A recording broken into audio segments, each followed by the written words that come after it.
मुझे बड़े अच्छे लगे मामा जी, आपकी भांति नहीं जो सदा मुंह फुलाकर बैठे रहते हो। गणेश! गणेश, पिताश्री से ऐसे बात नहीं करते। मूर्खता कर रहे हो गणेश। और गौरी, तुम्हारे नेत्रों के समक्ष इतना सब कुछ होता रहा और तुमने होने दिया। अब बालक को खाने से कैसे रोकते? ये कोई उद्दंडता थोड़ी थी। उद्दंडता नहीं, कुसंस्कृता थी। आप मेरी माता को क्यों नाच रहे पिताश्री? मौन रहो गणेश।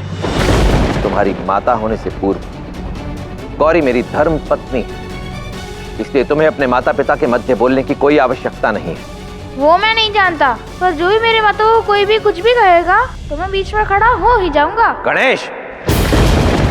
शांत हो जाइए महादेव, बालक है वो। ये बालक है। बालकों की तरह व्यवहार तो किया नहीं। पता है गौरी, सबने कितना परिश्रम किया, परंतु पारितोषिक में सबको एक एक मोदक तक नहीं मिला। सब कितने रुष्ट हैं। क्षमा प्रभु, हम गणेश से रुष्ट नहीं हैं, आपसे निराश है। मुझसे? हाँ, आपसे।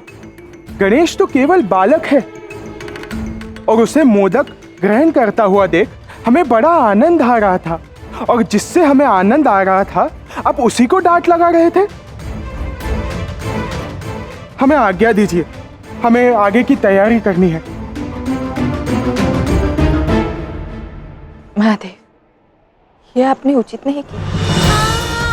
मुझे, नंदी, गणेश सबको ठेस पहुंचा। क्या हुआ जो गणेश ने कुछ मोदक खा लिए तो?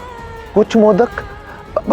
उसे छोड़ो गौरी, मैं तो केवल इसे अच्छे संस्कार देने का प्रयास कर रहा था। आओ गणेश, आजा। गौरी, मेरी बात तो सुनो। वो भ्राता कृष्ण ने आपके लिए कुछ रखा है, देख लेना। विचित्र बात है, मैं तो यहाँ उचित करने आया था, सब अनुचित ही हो गया। ये सब श्री कृष्ण का किया धरा है। धन्य है आप लीलाधर, स्वयं तो चाव से आपने महाभोज का आनंद लिया और अब द्वारका प्रस्थान भी कर गए और मुझे यहाँ फंसा गए। और क्या छोड़कर गए हैं मेरे लिए?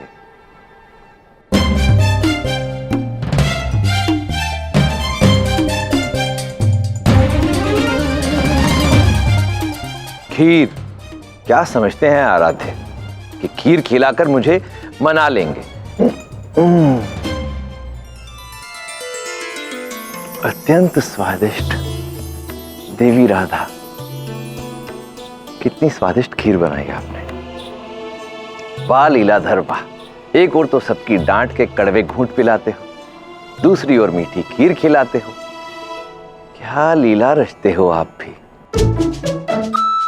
भूल तो मेरी ही है, जो मुझे लगा था कि इस बार इस खेल में मैं आपको चकमा देने में सफल हो जाऊंगा, परंतु अब समझ में आ गया लीलाधर कि इस खेल में आप मुझसे बहुत बड़े खिलाड़ी। खिलाड़ी तो वो है आराध्य जो दूर की सोचता है। अब खीर भी खिलाई, सबसे डांट की, घूंट भी पिलवाए। अब आगे देखते हैं क्या होता है। देख ही तो रहा हूं, अब आगे क्या करूं? मुझे कोई नई युक्ति लगानी होगी, परंतु मैं अपने इस क्रोध का क्या करूं? क्रोध से तो मैं सबको अपने से दूर कर दूंगा। हाँ, अब मैं इस समस्या का हल प्रेम से निकालता हूं। सबसे बड़ा है प्रेम। क्योंकि क्रोध के हल तो पत्थर में फंस जाते हैं और प्रेम के हल वो तो धरा को भी जोत जाते हैं। देखते जाइए लीलाधर, अब मैं प्रेम की युक्ति से क्या करता हूं।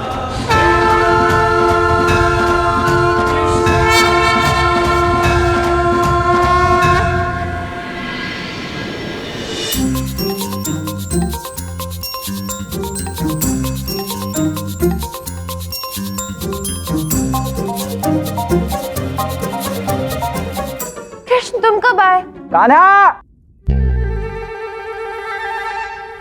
अरे दाऊ, राधा, वो क्या कह रहे थे आप? यदि द्वारका पधार गए थे महाराज तो सूचित कर दिया होता हमें। भोजन ही इतना स्वादिष्ट था, मैं क्या बताऊं। उसके पश्चात निद्रा आ रही थी, आलस्य आ रहा था, तो मैं सो गया। ये क्या बात कह दी कान्हा तुमने, क्या सत्य में इतना स्वादिष्ट भोजन बना था? तो लगे हाथ बता भी दो कि क्या क्या व्यंजन बने थे वहाँ। इतने सारे व्यंजन थे, यदि नाम लेने बैठ जाऊं तो युग बीत जाएगा। और इतने स्वादिष्ट वो व्यंजन थे कि मैं, और सबसे अधिक स्वादिष्ट तो मोदक थे। इतने स्वादिष्ट थे, ठीक राधा के बनाए खीर की भांति स्वादिष्ट थे। यदि इतने स्वादिष्ट मोदक थे तो कुछ अपने साथ भी ले आते ना, हम भी चख लेते। वो क्या है? कहीं वहां मोदक तो नहीं?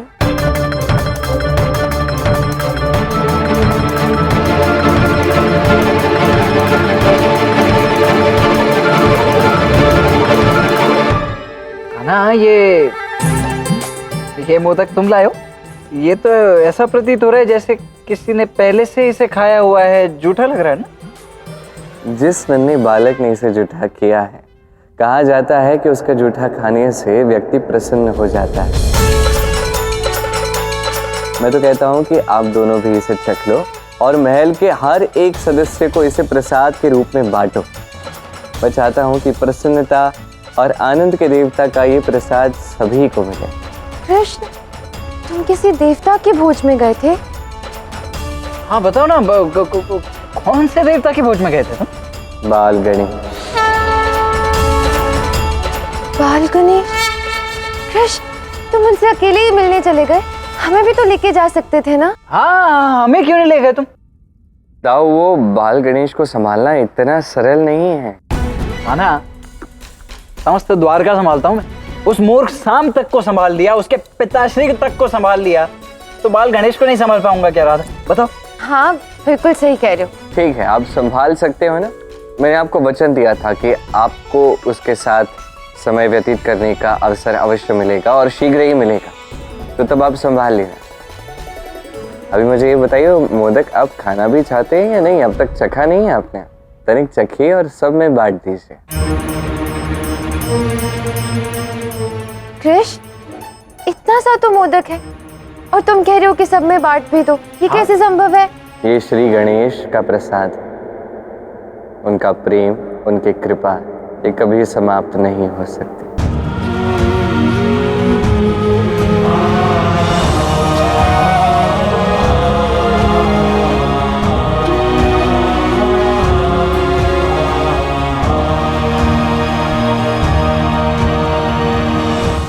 कृष्ण, मोदक तो अत्यंत ही स्वादिष्ट है। तुमने सत्य कहा था कान्हा, ये मोदक तो राधा के खीर के समान ही स्वादिष्ट है।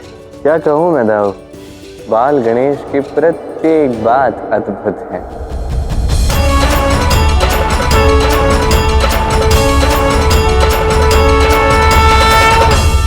माता, आप इन पुष्पों से क्या कर रही हो? रात्रि हो गई है, तुम्हारी निद्रा के लिए सोने का प्रबंध कर रही हूँ, ताकि तुम्हें इन पुष्पों जैसे मीठे सुंदर स्वप्न आए। किंतु माता, मुझे निंद्रा नहीं आ रही है। गणेश, संपूर्ण कैलाश तो तुम अपने नन्हे पैरों से नाप ली। अब कहाँ जाना है तुम्हें? चलो आओ, सो जाओ। किंतु माता, मैं बिना निंद्रा के कैसे सोऊंगा? अब निद्रा आएगी तुम्हें। रुको, सो जाओ पुत्र, आ जाओ। माता, मुझे निंद्रा नहीं आ रही थी, किंतु आपके गोद में मस्तक रखते ही मुझे निंद्रा आने लगी। तुम चाहे संपूर्ण ब्रह्मांड क्यों ना घूम लो, किंतु माँ की गोद में, उसके आंचल में शीघ्रता से निद्रा आ जाती है। माता, आप कितनी प्यारी हो, किंतु पिताश्री मुझे तनिक भी प्रेम नहीं करते। ऐसा नहीं है पुत्र, महादेव तुमसे सबसे अधिक प्रेम करते हैं। ये तुम्हें शीघ्र ही ज्ञात हो जाएगा। जिस दिन मुझे ज्ञात होगा कि पिताश्री मुझसे प्रेम करते हैं, उस दिन मैं उनकी सारी बातें मानूंगा। मैं आपकी आज्ञा मानता हूँ, किंतु आप मुझसे प्रेम से बात करती हो। माता, मुझे क्रोध अच्छा नहीं लगता, मुझे प्रेम अच्छा लगता है। हाँ गणेश, वो तो है। जो कार्य किसी भी प्रकार संभव नहीं होता, वो प्रेम से हो जाता है।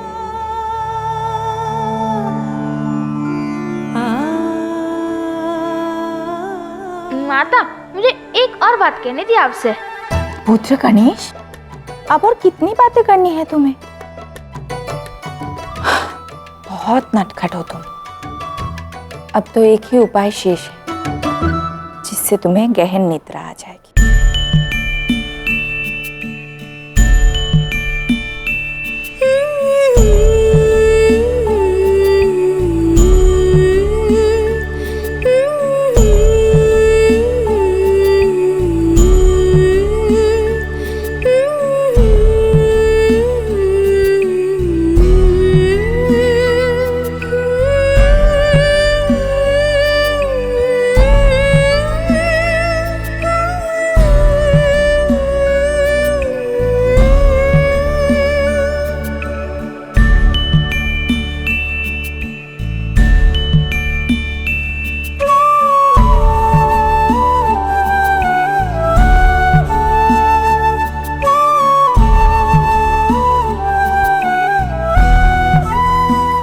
माता, ये बांसुरी की धुन किसकी है? ये बांसुरी तुम्हारे कृष्ण मामा बजा रहे हैं।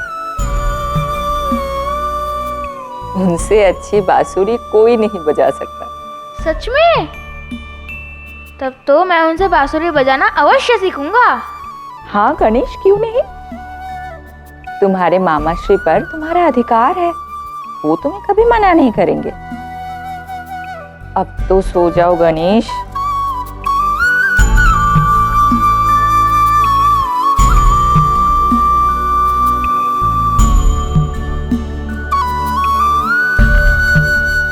कितनी मनोहर धुन, आनंद आ गया श्री कृष्ण। वैसे युक्ति अच्छी लगाई है आपने। एक और जहां आप बाल गणेश के नटखटपन को बढ़ावा दे रहे हैं, वहीं दूसरी ओर अपनी बांसुरी की मधुर धुन सुनाकर उसे सुला भी देते हैं। अद्भुत श्री कृष्ण।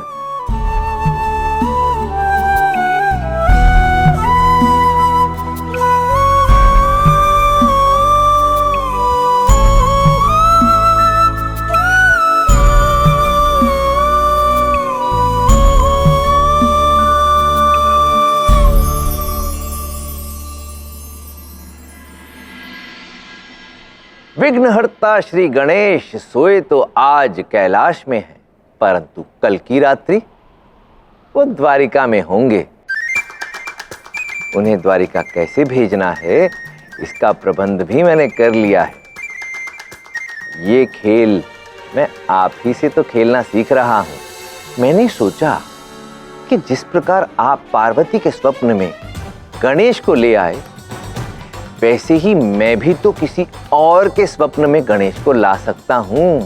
अब देखना तो ये है कि आप उन्हें कैसे मना करते हैं। संसार की प्रत्येक नारी में मातृत्व का गुण नैसर्गिक रूप से उपलब्ध होता है। आवश्यकता होती है तो केवल उसे जागृत करने की।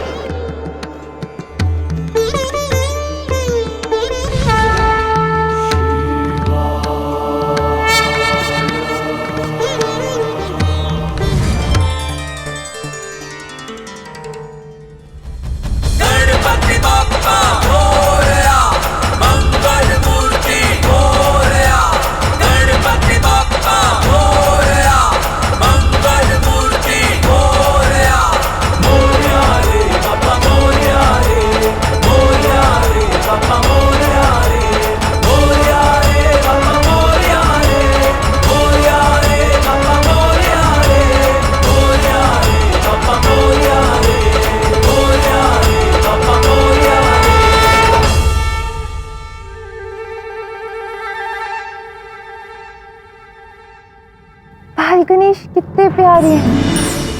अभी तो केवल स्वप्न में उनसे भेंट हुई है, न जाने वास्तव में कब भेंट होगी। कृष्ण, मुझे बाल गणेश दिखे। कहाँ? यहाँ द्वारका में? नहीं नहीं, मेरे स्वप्न में।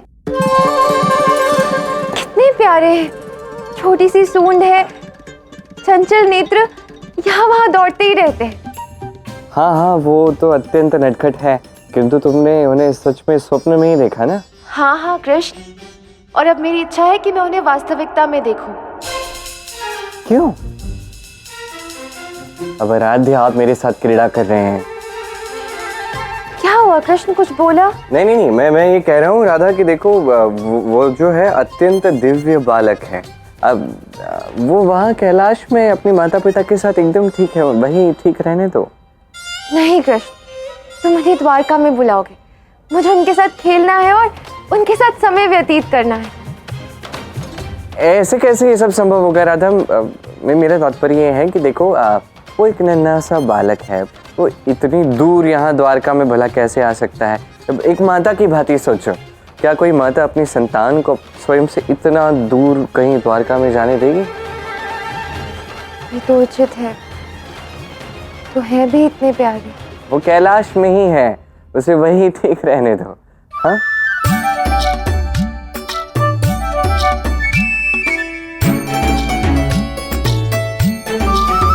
आपने भले ही राधा को समझा दिया हो, परंतु मैं भला देवी राधा की इच्छा को कैसे टाल सकता हूं? आनंद तो अब ये देखने में आएगा कि जिस बाल गणेश के नटखटपन को आपने मेरे सर डाल दिया है, उससे अब आप स्वयं कैसे दूर भागेंगे? श्री कृष्ण। आराध्य, आप कुछ भी कर लीजिए, गणेश यहाँ तो नहीं आने वाला।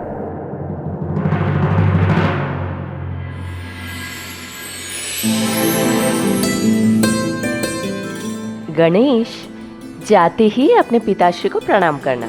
नहीं, मैं पिताश्री से बात नहीं करूंगा। पुत्र, ऐसी बात नहीं करते।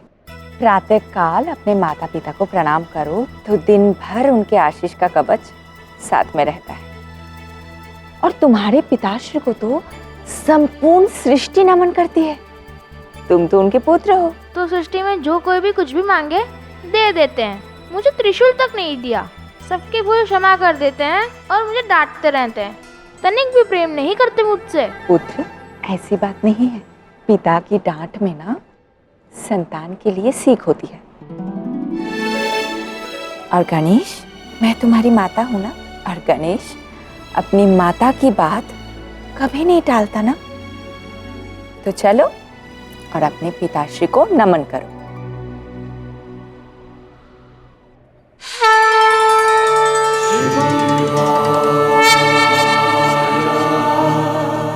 प्रणाम पिताश्री। पुत्र गणेश, कैसे हो? आज आप बड़े प्रसन्न हैं मुझे देखकर। कोई विशेष बात है पिताश्री? भोर होते ही अपने पुत्र का सुंदर मुख देखकर भला किस पिता का मन प्रसन्न नहीं होगा? मेरे पास आकर बैठो पुत्र। जाओ।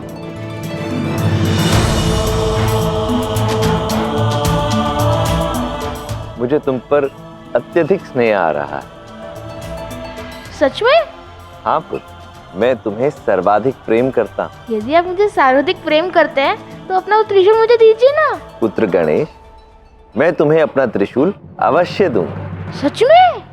हाँ।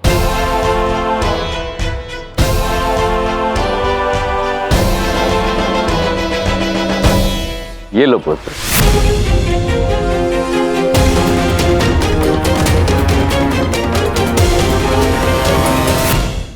माता, देखो पिताश्री ने मुझे त्रिशूल दे दिया। मैं इसे बहुत खेलूंगा। किंतु पिताश्री, यदि आपने मुझे पहले ही त्रिशूल दे दिया होता तो मुझे भ्रम नहीं होता कि आप मुझसे प्रेम नहीं करते। क्यों क्रोध किया? पुत्र, मैं तुम पर क्रोधित नहीं था। मैं तो केवल ये सोच रहा था कि मेरे इतने दिव्य पुत्र को उसकी दिव्यता के अनुरूप ही कोई अत्यंत विशिष्ट अस्त्र प्राप्त होना चाहिए। परंतु अब तुम इस त्रिशूल से ही प्रसन्न हो तो यही सही। क्या आपके त्रिशूल से भी कोई विशेष अस्त्र है? है ना, मेरे नारायण का नारायणास्त्र। वो तो इस त्रिशूल से भी अधिक शक्तिशाली है। सच में? आपके त्रिशूल से भी अधिक शक्तिशाली? हाँ, कौन सा अस्त्र और कहाँ है अभी नारायण? देखो, मैं तुम्हें एक रहस्य की बात बता रहा हूँ, किसी से कहना मत। वो जो तुम्हारे कृष्ण मामा जी है ना, वही तो है नारायण। और उनके पास उनका अत्यंत शक्तिशाली अस्त्र सुदर्शन चक्र। जानते हो उसकी विशेषता क्या है? वो इस प्रकार उंगली में लगता है और घूमता रहता है। और इतना ही नहीं, जब शत्रु को मारना होता है तो ऐसे फेंको तो शत्रु को मार गिराता है और उसके बाद पुनः उंगली में ही लौटाता है। ये त्रिशूल तो उसके समक्ष कुछ भी नहीं है। अच्छा, वो सुदर्शन चक्र घूमता भी है? हाँ, फिर तो मुझे वही सुदर्शन चक्र चाहिए।